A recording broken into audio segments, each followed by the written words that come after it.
Assalamualaikum warahmatullahi wabarakatuh. Alhamdulillah, selalu kita ucapkan kalimat mulia ini kepada zat yang mulia pula, yang maha kuat, maha adil, maha bijaksana, yang selalu hidup dan mengurus makhluknya. Dialah yang paling berhak untuk disembah karena memang kata kuncinya la ilaha illallah, la ma'budu bihaqqin illallah.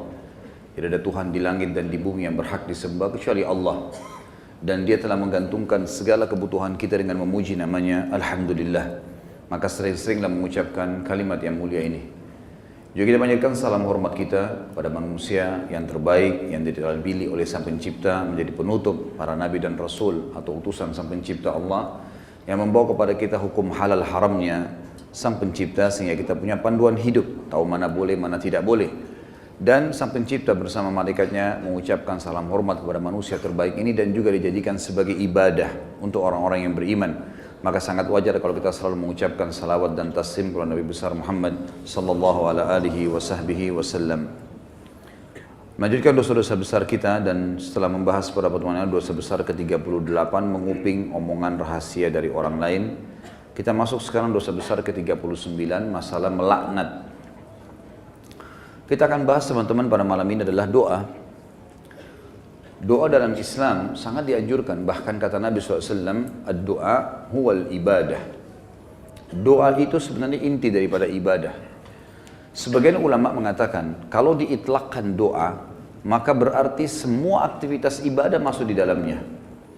Makanya contoh misal, definisi daripada sholat secara etimologi adalah doa. Karena memang isinya doa. Pada saat sedang puasa kita disuruh perbanyak doa, bahkan dijanjikan mustajab doa. Kita melakukan aktivitas apa saja, keluar rumah, masuk rumah, mau makan, habis makan, mau keluar masuk kamar mandi, keluar kamar mandi. Mengenakan pakaian, membuka pakaian, apa saja ada doanya. Dan doa dijadikan senjata bagi orang-orang beriman oleh Sang Pencipta Allah. Sebagaimana sabda Nabi SAW, ad-doa silahul mu'min. Doa adalah senjatanya orang-orang beriman. Hadis ini masih diperselisihkan para ulama, tetapi memang dijadikan sebagai gambaran oleh para ulama yang lainnya tentang masalah bab doa, karena dia hanya dukungan. Dia bukan menjadi sebuah intisari daripada bahasan itu. Artinya orang mukmin bisa berdoa kepada Allah sehingga menjadi senjata bagi dia untuk menolongnya dalam segala masalah yang sedang dihadapi. Kita dianjurkan teman-teman sekalian agar selalu doa, dan doa adalah munajat atau curhat, menyampaikan hajat kepada Sang Pencipta, dan tidak boleh lepas. Saya sudah sering ulangi dan saya ulangi lagi sekarang. Doa ini jadikan sebagai rutinitas kita. Dan tidak ada aktivitas kecuali diikuti dengan doa. Sampai pada tingkat antum mau masuk ke satu tempat, mall, mau beli baju, minta sama Allah parkiran. Minta sama Allah dimudahkan, maksud saya. Ya Allah mudahin saya dapat parkiran ini. Ya Allah mudahin saya membeli baju itu. Ya Allah mudahin saya masuk ke restoran untuk makan makanan itu. Ya Allah mudahin untuk saya bertemu sama orang ini. Ya Allah mudahin usaha saya ini. Ya Allah mudahin kuliah saya ini. Ya Allah mudahin pernikahan saya ini. Dan seterusnya. Diikuti dengan doa, dan doa itu kata ulama adalah ibadah. Dalam arti kata, kita sudah melihat hasilnya atau tidak melihat hasilnya, tetap dicatat pahala oleh Allah Subhanahu wa Ta'ala. Kalau masih ingat sebuah athar yang saya sebutkan, orang-orang yang rutin berdoa di dunia selalu menyampaikan hajat-hajatnya kepada Allah Subhanahu wa Ta'ala. Dia lihat hasilnya atau tidak lihat hasilnya. Maka orang-orang seperti ini yang belum melihat hasil dari doanya, seakan-akan bagi dia mungkin belum diijabah. Maka dalam sebuah riwayat dikatakan akan datang orang-orang seperti ini hari kiamat diberikan pahala bergunung-gunung. Lalu mereka kaget, pahala dari mana ini? Bertanya pada para malaikat. Lalu para malaikat berkata, ini adalah pahala doa-doa kalian yang belum kalian dapatkan jawabannya di dunia. Maka pada saat itu mereka semua berharap kalau semua doanya selama di dunia tidak diberikan di dunia, tapi diberikan di akhirat, karena besarnya pahala yang didapatkan. Kita dianjurkan untuk membaca doa-doa positif. Dan selalu kita berpikir positif juga pada Allah, itu bersangka baik. Tidak ada doa yang dimulai teman-teman sekalian, baik dengan Rabbana, wahai Tuhanku dan penciptaku, atau Allahumma, ya Allah, atau apalah yang kita ucapkan, kecuali pasti sudah ada garis finishnya. Kalau kita sudah mulai start, kita sudah tahu pasti ada finishnya. Tinggal semua jawaban yang Allah kasih kepada kita, semua jawaban yang Allah kasih dari permintaan doa kita, itu mengikuti proses sistem atau sunnatullah yang telah Allah berikan kepada kita. Maksudnya ada prosesnya. Jadi kalau kita berdoa, berarti sudah ada garis finish. Tinggal mungkin seminggu, mungkin sebulan, mungkin setahun. Mungkin ada orang berdoa bertahun-tahun. baru Allah SWT berikan kepada dia.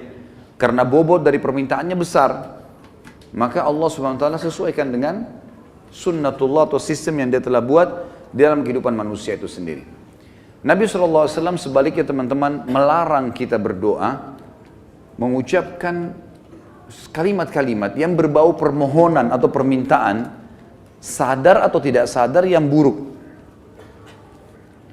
Kata Nabi SAW dalam hadis Bukhari, janganlah seseorang di antara kalian mengucapkan kalimat, doa, permintaan, atau munajat, atau penyampaian sesuatu kepada Sang Pencipta yang buruk, baik buat dirinya, baik buat keluarganya, baik buat hartanya, karena jangan sampai malaikat lewat dan mengiyakannya. Misal, orang bertengkar suami istri, kemudian dia mengatakan, saya berharap tidak akan bersama-sama kamu lagi. Dia nggak sadar kalimat ini bisa jadi doa. Walaupun dia dalam kondisi emosi. Tidak boleh orang, saya pernah sampaikan kalau masalah anak-anak, kamu nakal sekali. Atau mungkin dia ucapkan tentang rumahnya, kendaraannya, sial tempat ini. Panas, tidak beruntung tempat ini. Atau bahasa apalah. Doa-doa atau kalimat-kalimat yang terlantunkan seperti ini, yang akhirnya sama saja munajat tapi buruk buat dia, buat keluarganya, buat tunggangannya, buat hartanya, namanya laknat. Namanya laknat. Sudah paham makna laknat? Hah? Mana suaranya? Berarti semua ucapan negatif untuk diri, untuk keluarga, untuk harta, namanya laknat. Dan ini hukumnya dosa besar. Tidak boleh melaknat diri sendiri, nggak boleh melaknat keluarga, nggak boleh melaknat harta. Dan laknat saya bilang tadi, masuk di dalamnya semua perkataan yang akhirnya berisi munajat, harapan, permintaan, tapi negatif. Ini nggak boleh. Dan ingat teman-teman, bukan cuma sekedar tidak boleh, Imam Az-Zahabi masukkan dalam dosa besar. Kita nggak boleh melaknat diri sendiri, nggak boleh melaknat juga orang lain, nggak boleh melaknat harta, nggak boleh melaknat benda, nggak boleh semuanya. Dan kita akan baca nanti ada hadis, ada seekor unta yang dilaknat oleh pemiliknya, maka Nabi SAW suruh penduduk Madinah Muslimin meninggalkan unta itu. Jangan ada yang sentuh lagi unta itu, karena sudah dilaknat oleh pemiliknya. Hanya karena pada saat pemiliknya nunggangi dia, kaki unta ini kesentuh batu, akhirnya dia hampir jatuh. Mungkin kalau kita naik mobil atau motor sekarang tiba-tiba ada yang ugal-ugalan lalu kita rem tiba-tiba. Kadang-kadang ada orang kalau kurang berzikir teman-teman, tidak biasa lisannya berzikir, yang keluar semua kata kotor nantinya. Tapi kalau orang biasa berzikir, oh subhanallah, Allahu Akbar, dia berzikir, lain. Itu positif karena dia sudah terbiasa berzikir maka keluar kalimat itu. Atau tabrakan tiba-tiba, na'udzubillah. Tapi kalau dia tidak biasa maka otomatis keluar kalimat-kalimat yang tidak baik. Dan itu bisa jadi doa buat dia atau buat orang lain. Nah kalau buruk berarti namanya laknat, dosa besar. Jelas ya? Ini judulnya. Judul dosa besar 39 adalah melaknat. Saya akan bacakan Imam Az-Zahabi mengangkat dalil-dalilnya teman-teman sekalian. Di antaranya adalah hadis riwayat Bukhari Muslim, hadis yang sangat ringkas, pendek, padat sekali. Dan sebagian ulama mengatakan dari hadis ini sudah cukup sebenarnya setiap mukmin punya pengontrol dalam bermuamalah dengan dirinya atau orang lain. Pendek sekali bunyinya. Kata Nabi SAW, la'nul mu'mini kaqatlihi. Melaknat seorang mukmin adalah seperti dosa membunuhnya. Seperti dosa membunuhnya. Jadi kalau kita lagi jengkel sama seseorang, selama dia muslim, kalau kita ucapkan kalimat itu maka akan kena. Dalam sebuah hadis yang lain apa? Kalau seandainya ada orang melaknat orang lain, maka laknat itu akan naik ke langit. Kemudian tidak diterima di langit. Lalu Allah memerintahkan laknat itu, doa buruk tadi, kembali ke dunia.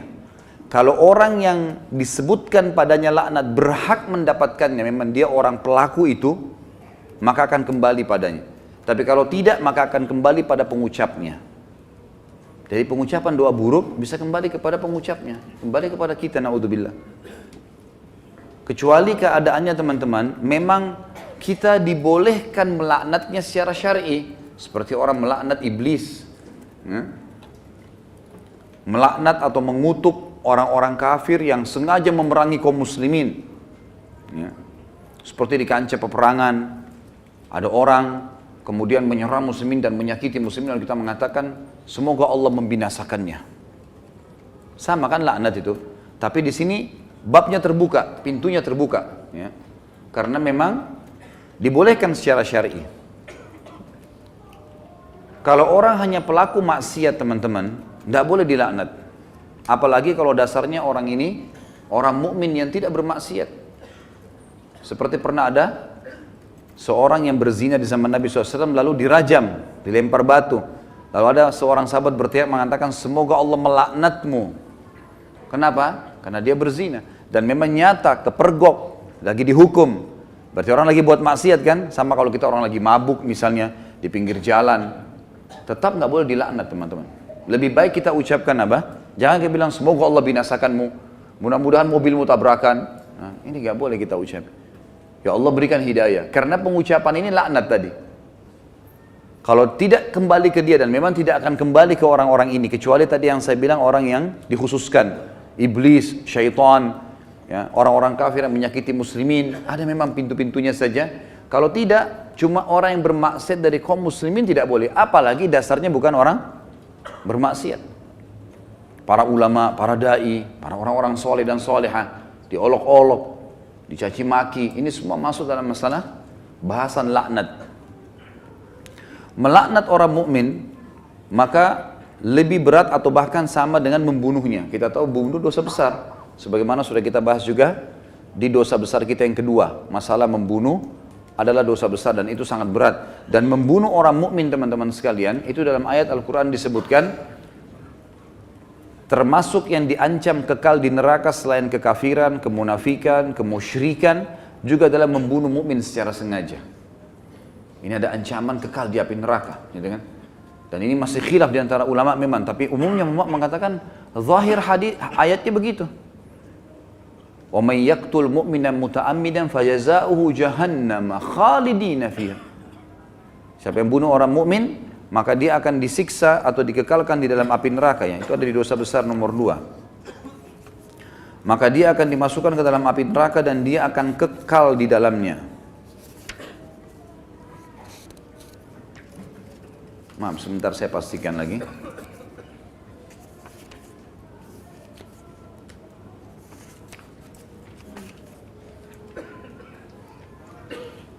Iya. Ayatnya dalam surah An-Nisa ayat 93, A'udzubillahi minasyaitonirrajim, wa may yaqtul mu'minan muta'ammidan fajazaohu jahannamu khalidan fiha wa ghadiballahu 'alaihi wa la'anahu wa 'adda lahu 'adzaban 'azima. Dan saya beristighfar tadi karena saya salah dalam membaca ayat, tapi ini ayat yang benar, An-Nisa 93, yang artinya barang siapa yang membunuh seorang mukmin dengan sengaja, maka balasannya neraka jahanam dan dia kekal di dalamnya. Dan Allah murka kepadanya dan melaknatnya serta menyediakan azab yang besar baginya. Ya. Sementara melaknat orang mukmin sama dengan membunuhnya. Hadis yang kedua, tadi hadis Bukhari Muslim, hadis yang kedua riwayat Imam Bukhari dan juga Imam Muslim menyebutkannya.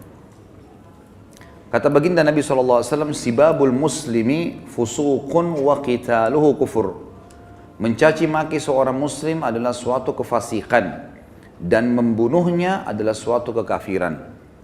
Di sini kalimat mencaci maki seorang muslim adalah sebuah kefasikan. Maksudnya adalah caci maki masuk dalam laknat. Caci maki masuk dalam laknat. Misal seseorang punya pegawai, lalu dia mengatakan kamu bodoh. Kalimat bodoh ini, walaupun dia lagi salah, bukan itu. Itu sama doa buruk kan? Laknat. Maka bisa kembali ke dia, bisa kembali ke dia. Tapi pengucapnya walaupun orang itu layak mendapatkan kalimat bodoh, kembali ke dia kalimat itu, tapi laknat ini bisa kembali menjadi dosa besar bagi pengucapnya. Dan lebih baik jangan diucapkan. Lebih baik jangan diucapkan.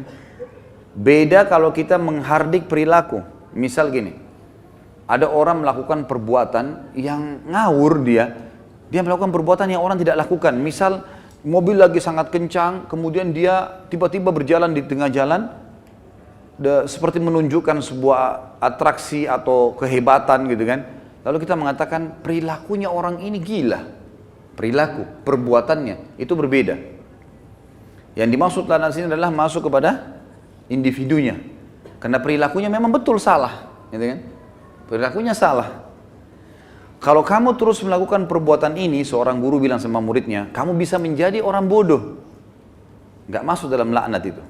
Karena yang sedang dibahas apanya? Perilakunya. Perilaku beda, gitu kan? Kalau kamu terus saja seperti ini, telat datang di kantor, tidak mengerjakan pekerjaan, kamu tidak akan berprestasi. Kata-kata tidak berprestasi, buruk atau tidak? Buruk. Masuk semua dalam globalnya makna laknat, tapi tidak masuk di sini karena dia sedang menilai perbuatan memang yang sedang salah. Beda, gitu kan? Seseorang membersihkan rumah atau masjid masih kotor. Ini kenapa dibiarkan kotor? Kalau begini nanti orang akan menilai kamu buruk. Menilai perbuatanmu buruk, bukan laknat itu. Jelas ya? Jadi yang kita maksud di sini adalah individunya. Mencaci maki di sini masuk di dalamnya adalah kefasikan dan membunuhnya adalah sebuah kekafiran. Kemudian dalam hadis Muslim dari Rasulullah SAW bahwasanya beliau bersabda di dalam hadis yang diriwayatkan Imam Muslim juga, la yakunu la'anu syufa'a wala syuhada yaumal qiyamah. Orang-orang yang gemar melaknat, lidahnya suka mengucapkan kata-kata buruk. Termasuk sini teman-teman ya, saya sering dengar orang bercanda sama temannya, ucapkan nama binatang. Ya. Panggil nama binatang, panggil kata-kata buruk. Ya. Kadang-kadang kalau ditanya, apa itu? Oh itu artinya ini, oh itu arti buruk semua. Walaupun dia cuma bercanda sama temannya. Di sini dikatakan, orang yang suka melaknat, lisannya suka diucapkan kata-kata negatif begini, untuk dirinya, untuk orang lain, untuk kendaraan, untuk tunggangan, harta dan seterusnya, tidak akan bisa memberi syafaat. Dan syafaat adalah pertolongan. Saya pernah tekankan teman-teman, syafaat itu akan didapatkan bagi kalau manusia biasa kayak kita, kalau timbangan amal kita sudah lolos. Kalau kita sudah ditimbang amal baik, amal buruk, lalu amal baik kita lebih banyak, maka kita akan bisa memberikan syafaat orang lain. Sebagian ulama mengatakan, sesuai dengan kadar lebihnya pahalanya dia. Misal pahalanya 10.000, dosanya 100.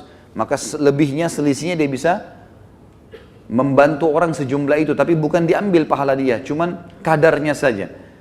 Ini ulama ambil daripada hadis Nabi SAW yang berbunyi, sesungguhnya akan ada dari umatku yang bisa memberikan syafaat sejumlah suku Mudar. Suku Mudar adalah suku Arab yang sangat banyak jumlahnya, gitu kan. Ada orang kena banyak sekali amal solehnya, dosanya sedikit, dia lolos, kemudian dia bisa memberikan pertolongan sampai satu suku, gitu kan. Lalu lanjutan hadis kata Nabi SAW, dan ada juga di antara umatku yang akan saking besarnya dosa yang dia lakukan, yang akan membesar di neraka sampai dia sendiri menjadi salah satu sudut neraka itu. Tapi saksi bahasan kita potongan pertamanya. Orang yang suka melaknat teman-teman tidak boleh memberi syafaat. Sebagian ulama mengatakan syafaat di sini masuk dunia dan akhirat. Artinya kalau ada orang mau merekomendasikan orang lain, tidak layak dia bisa memberikan rekomendasi kalau dia sendiri suka melaknat, suka menghardik, suka mencaci maki, suka menyalahkan, ya, mendoakan yang buruk. Dan juga dia tidak akan menjadi saksi untuk umat-umat yang lain yang disampaikan risalah pada mereka pada hari kiamat. Karena nanti kita akan menjadi saksi hari kiamat. Nanti dalam sebuah hadis dikatakan Nuh alaihissalam didatangkan oleh Allah di mahsyar bersama dengan kaumnya. Lalu Allah tanya, hai Nuh, kau sudah sampaikan belum apa yang saya perintahkan? Kata Nuh, sudah ya Allah. Tanya kaumnya, apakah Nuh sudah dakwakan kalian? Enggak pernah Nuh datang kepada kami. Lalu kata Allah SWT kepada Nuh, siapa saksimu Nuh? Dia bilang Muhammad dan ke umatnya. Dipanggillah Nabi Muhammad SAW dengan kita semua memberikan syafaat. Ya, kita memberikan kesaksian, bahwasanya betul Nabi Nuh sudah menyampaikan dan kami terima dalam Al-Quran dari surah Nuh engkau turunkan ya Allah, jumlahnya sekian ayat, lalu ayat-ayatnya ditilawakan sehingga kaum Nuh tidak bisa membantah. Karena apa yang mereka lakukan Allah sudah sampaikan dalam Al-Quran. Nah, orang yang suka melaknat tidak bisa ikut-ikutan memberikan kesaksian. Tentu ini sebuah kebanggaan pada hari kiamat ya, karena kita bisa jelas, oh ini umat Muhammad, umat yang terbaik, karena kita umat terbaik. Sebagaimana sabda Nabi SAW dalam sebuah hadis yang sahih yang lain, tidak ada satupun umat sebelum kalian kecuali berharap menjadi kalian, gitu kan? Karena besarnya fadilah kita sebagai umat Nabi Muhammad SAW. Nabi SAW juga mengingatkan agar setiap muslim tidak boleh memilih teman yang suka melaknat atau lisannya suka mengucapkan kata-kata yang tidak baik. Nah, itu disebutkan di dalam riwayat Imam Muslim.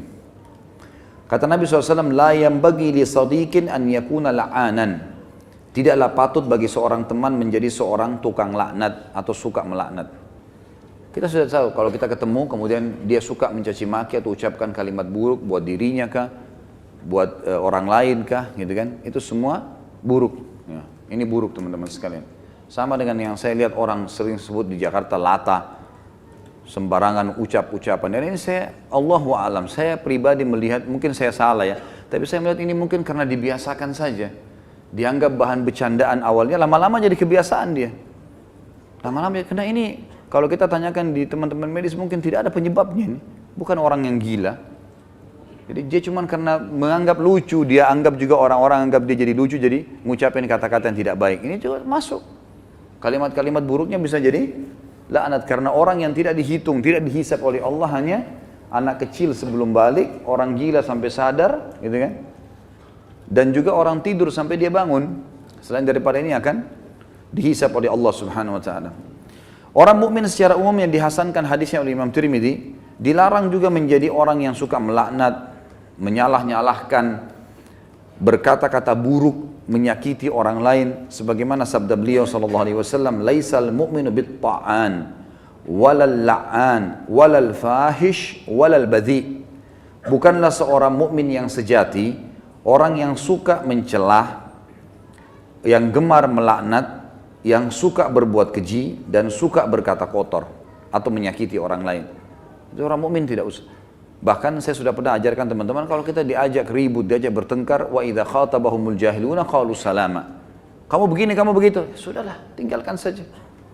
Enggak usah ikut-ikutan. Karena dua orang yang bertengkar, dua-duanya jadi jelek mukanya. Kenapa antum mau ikut-ikutan jadi jelek seperti dia? Karena kita manusia, ada emosi. Kalau lagi bertengkar dengan orang, enggak usah baca WA-nya, enggak usah baca SMS-nya. Enggak usah dilihat. Baca Al-Quran, berzikir kepada Allah, doain supaya dapat hidayah. Belum lihat, mungkin dia marah. Semoga Allah kasih hidayah. Selesai. Insya Allah Allah kasih kebaikan itu. Nanti Allah perbaiki. Gitu. Daripada ikut-ikutan. Ya. Karena dia buruk, kita buruk. Dia melaknat, kita bisa melaknat. Dua-duanya hanya kena keburukan.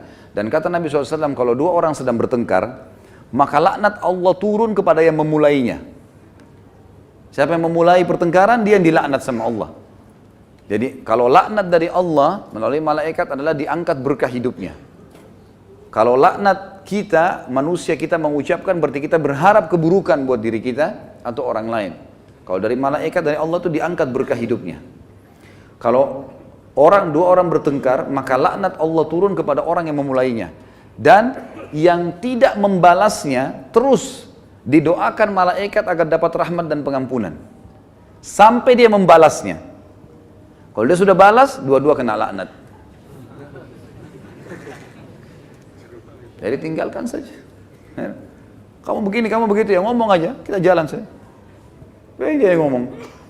Tulis SMS sampai 1000, enggak usah baca. Enggak usah baca.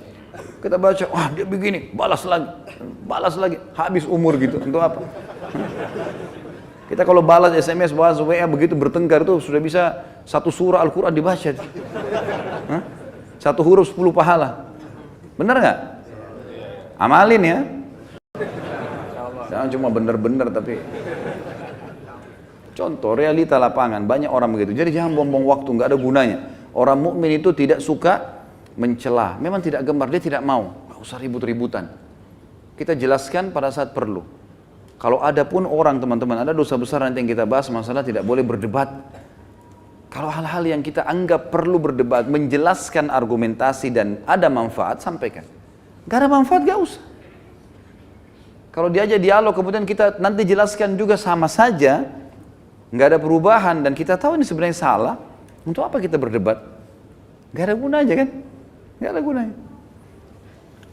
Pernah salah satu ulama di Madinah didatangi oleh seorang syekh Syiah dari Iran di musim haji, waktu kami masih mahasiswa di sana. Diajak berdialog, kami mau berdialog.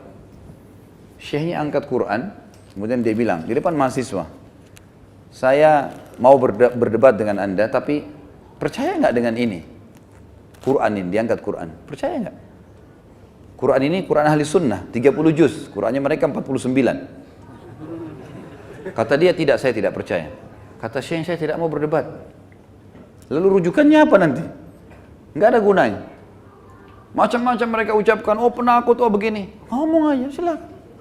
Ukir kata-katamu sepanjang mungkin, tidak masalah. Hah? Tulis silakan sampai capek. Malaikat juga catat kan. Dan kalau laknat itu, doa itu tidak layak untuk orang itu, kembali ke siapa? Ke dirinya sendiri. Kamu bodoh, kamu begini. Dia sedang bilang, ya Allah jadikan saya bodoh, ya Allah jadikan saya begini, jadikan saya sial. Na'udzubillah. Hah? Paham ya?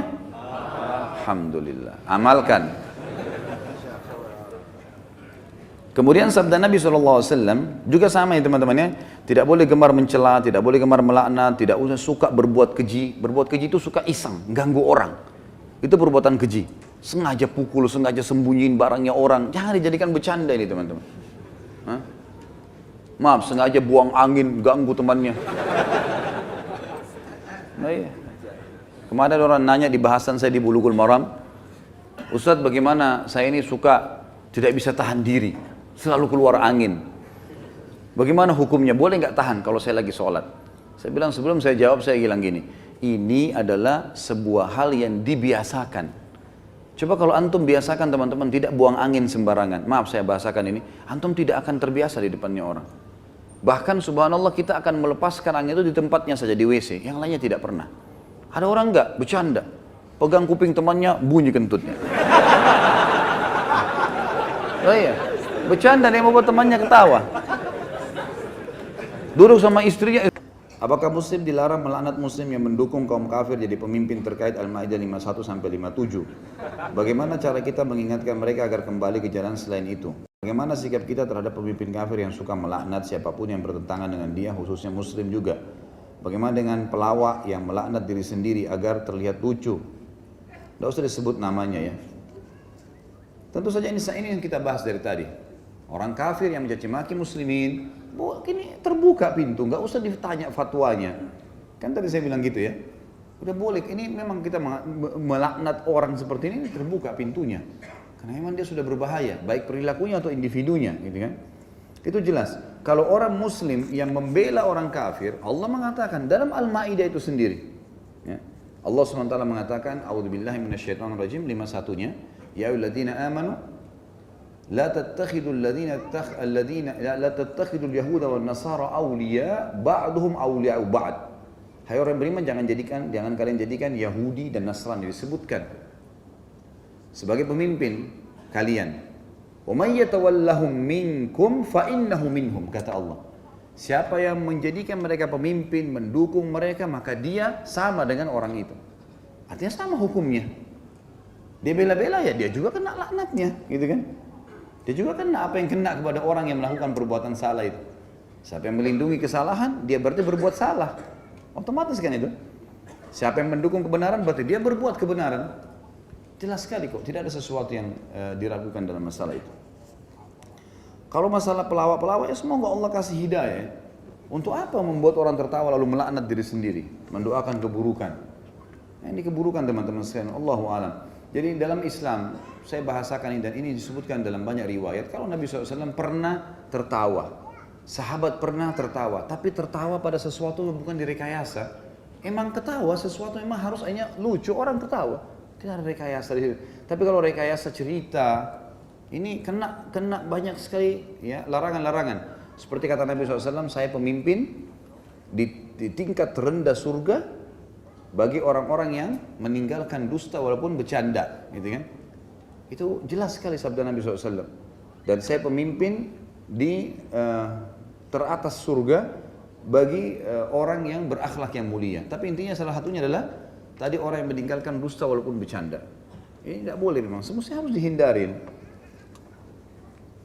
Bagaimana harus dilakukan untuk memaafkan ayah yang sering kali mengata-ngatai saya bodoh, malas, lamban, suka menyalahkan saya. Saya pintar, IQ 120. Di sekolah pintar, tapi tidak juara. Doakan kebaikan. Ini mungkin karena ayah anda bukan orang yang faham agama kan gitu. Orang yang faham agama, jadi harusnya memang didoakan, diingatkan. Ayah ini adalah perbuatan Kalau ayah ucapin kalimat itu nanti jadi doa buat saya. Kenapa ayah nggak doain saya kebaikan, gitu kan? Supaya saya menjadi tokoh masyarakat, saya menjadi yang soleh, saya menjadi anak yang bisa berbakti. Kalau dia tidak mau ya sudah, kita doakan supaya dapat hidayah saja. Memang ada satu hal yang teman-teman sekalian yang kalau saya biasa berbicara dengan teman-teman yang sudah berumah tangga dan punya anak sudah menjadi status orang tua. Saya bahasakan begini, ada satu hal yang harus kita perbaikin, yang sering tertanam secara tidak disadari dalam jiwa setiap orang tua. Anak yang kita milikin, anak kita ini, walaupun pintarnya seperti apa, cerdasnya seperti apa, tetap status anak melekat dalam diri kita sebagai orang tua. Gitu kan? Jadi tetap saja kita anggap biar dia mau S1 kah, S2 kah, mau S10 kah, anak, kamu anak, tetap saja. Sebagian orang tua begitu prinsipnya, sehingga tidak boleh dinasihatin oleh anaknya. Karena sangat tidak bijaksana ya. Saya bersyukur kepada Allah SWT, ayah saya luar biasa gitu dalam mendidik. Saya dari kecil saya menyadari dan saya merasakan sendiri, dari saya masih SMA, seringkali kalau ayah saya itu ngajak duduk saya diskusi, kalau ada pendapat saya yang baik, diambil sama beliau. Sampai sekarang, kadang-kadang telepon-teleponan, saya sering ditanya, padahal beliau jauh lebih tua dari saya. Gitu kan? Jauh lebih bijaksana, dituakan sekali di keluarga, didengar oleh masyarakat di Makassar. Tapi saya melihat beliau sangat menghormati anaknya, sehingga saya pun punya percaya diri untuk memberikan pendapat-pendapat. Nah ini, saya melihat ini hal positif. Mestinya kita sebagai orang tua jangan mengikat anak itu di status anak terus, sehingga kita anggap anak yang tidak boleh atau tidak akan bisa memberikan masukan orang tuanya. Ini pemahaman yang salah. Orang tua yang susah juga orang tua yang menghormati dan menghargai kalau pendapat anaknya positif, apalagi nasihat-nasihat agama. Jadi coba diberikan masukan ke ayahnya sambil didoakan. Mudah-mudahan saja beliau mau dengar gitu kan. Selebihnya innamal a'malu binniyat, Allah lebih tahu insyaallah. Setiap kali dia berdoa tidak baik, kita mengatakan ya Allah, semoga saja ini tidak terjadi padaku. Kita berdoa kepada Allah SWT agar tertepis doa-doa tidak baik itu. Bagaimana melaknat seorang yang homoseks? Sedangkan homoseks ada perbuatan yang dilaknat.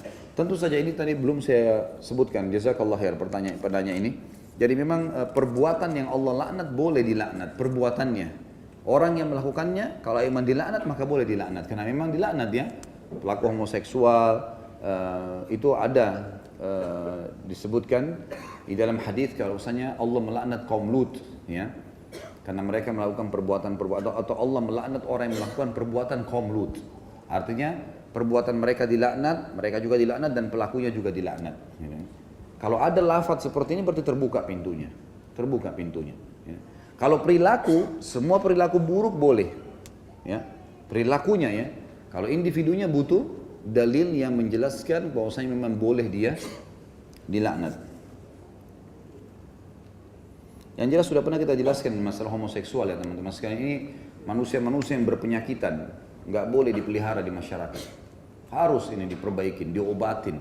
Pemerintah harus menyiapkan buat mereka tempat khusus untuk terapi. Nggak boleh dibiarkan. Jangan malah diorbit, dijadikan sebagai pelawak, dijadikan sebagai tokoh masyarakat, dibiarkan demo, dijadikan bahan olok-olokan.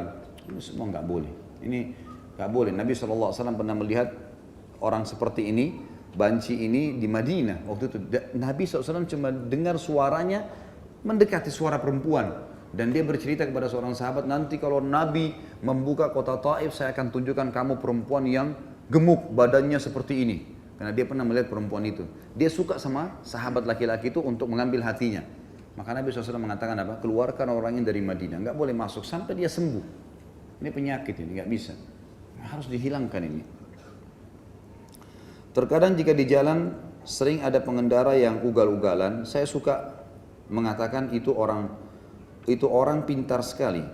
Atau saat di kelas ada anak yang mendapat nilai buruk lalu saya mengatakan kamu pintar ya, dengan niatan memberi motivasi. Apakah hal itu dibolehkan? Motivasi dari mana? Gimana caranya orang bodoh dia bilang kamu pintar sekali? Akhirnya dianggap perbuatannya nggak salah. Keliru ini. Ini salah, jangan dipakai ini cara. Jelas-jelas salah ini. Jangan dipakai teman-teman sekalian.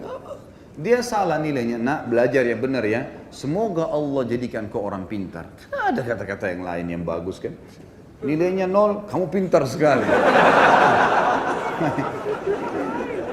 Ada-ada saja. La ilaha illallah. Saya mempunyai saudari di Raqqa, Syria, tergabung bersama suami dan anaknya di Daulah Islamiyah. Mereka berjihad memerangi kaum Rafidah, Syiah dan tentara kafir yang membantu. Apakah melaknat Daulah Islamiyah Khawarij termasuk dalam dosa ini? Karena ada beberapa muslim yang melaknatnya. Ini bukan Daulah Islamiyah. Dari mana? Mereka yang menamakan dirinya Daulah Islamiyah ini. Dari mana teman-teman Daulah Islamiyah ini? Antum baca kembali, baca riwayatnya, siapa itu Abu Bakar pimpinannya itu. Baca semua riwayat, siapa kepala-kepala panglima perangnya, intelijen yang bergabung di dalam.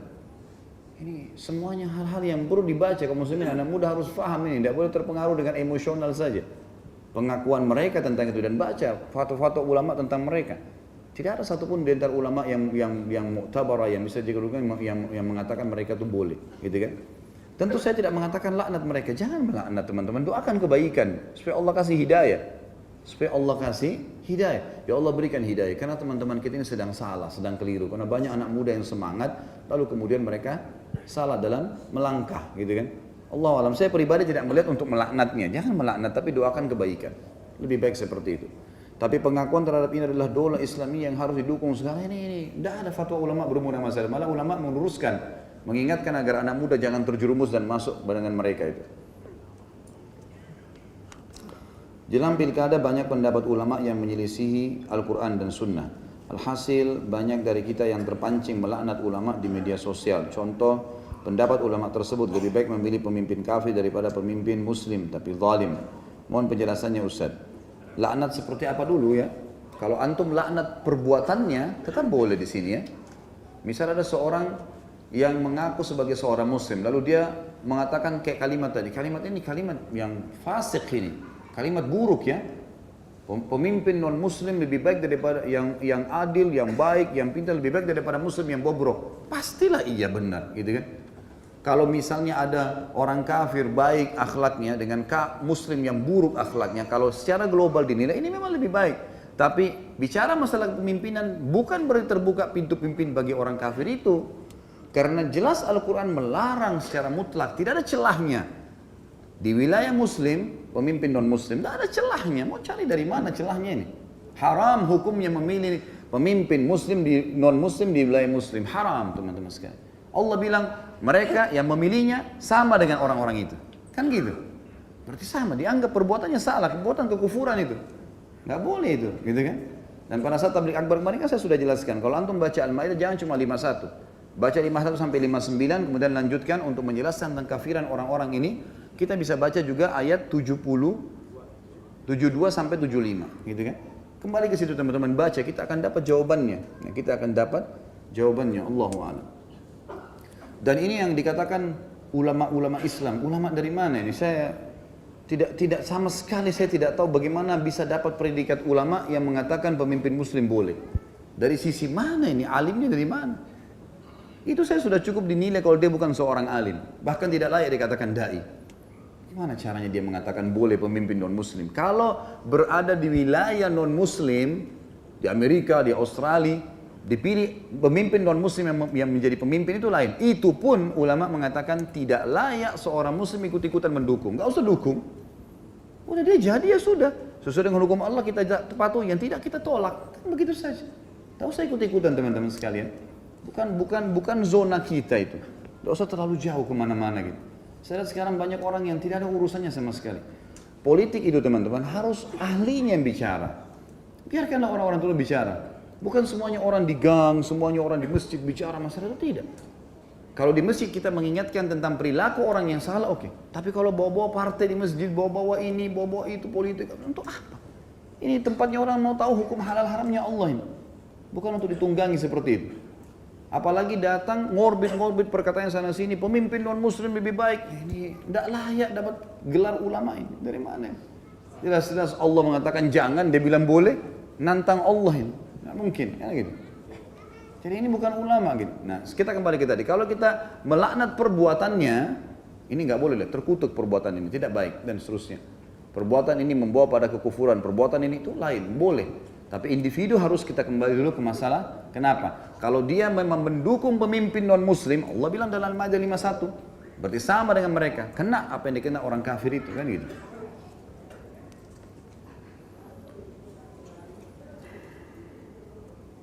Ini apa? Tidak sesuai dengan tema. Kenapa dikasih ke sini? Ceritakan sedikit. Ustaz ceritakan sedikit dong tentang perjalanannya kemarin ke 3 masjid besar. Bagaimana kesan-kesannya? Banyak kesannya. Banyak kesannya. Mau jawabannya? Ikut. Berangkat. Untuk apa saya ceritain?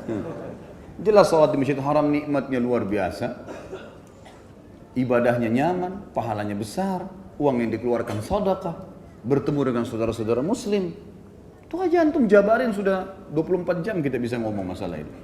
Ke Madinah juga sama, ke Aqsa lagi lebih luar biasa. Ya, lihat-lihat wajahnya Yahudi, nah ini ahli neraka. Saya di Masjid Aqsa isi pengajian subuh, jemaah saya kumpulin semua, isi kultum sampai ceramah sampai isyuruk gitu kan. Lalu saya bilang, Bapak Ibu sekalian, kita sekarang berada di wilayah konfliknya muslimin dengan orang kafir. Ini namanya dikenal dengan negeri jihad. Kita sedang masuk ke dalamnya nih, berarti kita kena hukum ribat. Tahu ribat ya? Ribat itu mengikat diri di perbatasan antara muslim sama kafir. Itu kata Nabi SAW dalam hadis riwayat Imam Muslim, ribatu yawman fi sabilillah khairu minad dunya wa ma fiha. Ribat itu mengikat diri satu hari saja di perbatasan atau di wilayah yang sedang konflik muslim sama kafir, itu satu hari lebih baik daripada dunia dan seluruh isinya. Pahalanya besar. Lalu saya bilang sama jemaah saya, selain kita niat datangi Masjid Aqsa, niatkan ribat sekalian. Karena orang Palestina semua itu lagi ribat. Setiap saat mereka bisa diserang oleh penjajah kan gitu. Itu sebuah fadilah bisa kita dapatkan dan itu pengalaman yang luar biasa. Alhamdulillah saya berangkat beberapa kali itu saya temukan tidak ada jemaah yang pulang mengatakan, oh Ustaz agak enak misalnya. Oh luar biasa Ustaz, kapan berangkat lagi ya?